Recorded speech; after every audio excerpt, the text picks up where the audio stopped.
Hello guys, ito yung racetrack sa Cagayan de Oro, no? Maganda. Meron tulay sa gilid at kitang-kita ang mga kumakarera dito. Meron siyang at least dalawang portion na tanaw ang racetrack.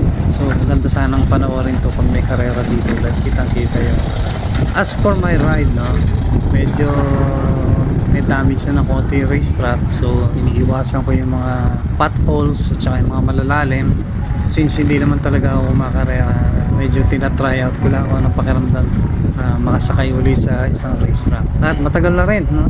At dito pa sa Cagayan de Oro na ulit. Nag-enjoy naman ako, no?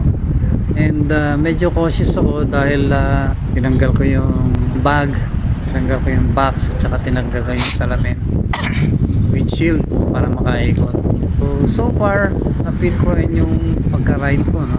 Medyo maingat lang ako kasi pangkalsada yung gulong. But anyway, importante lang naman dyan huwag kang tutumba. Okay. So there you go, berm shot dyan.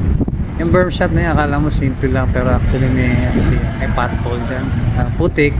So once na na-clear mo na yung berm, iiwasan mo pa yung putik. As for the jumps, hindi naman ako nag-jump kasi ayoko masyadong masira yung motor dahil 1,500 kilometers ang binbiyahe ko para makarating lang dito sa Cagayan de Oro, and that will be another 1,500 pa uwi. So syempre preserve natin yung condition ng ating motorsiklo para hindi naman baka masiraan tayo sa daan lalo na kung pauwi. Anyways, nakita nyo naman nag-enjoy ako guys. At sayang hindi maganda ang angulo ng camera. Sana nakalapit yung camera. Pero meron naman tayong view sa aking GoPro. At saka meron din tayong video na pinapanood tayo ng ating drone.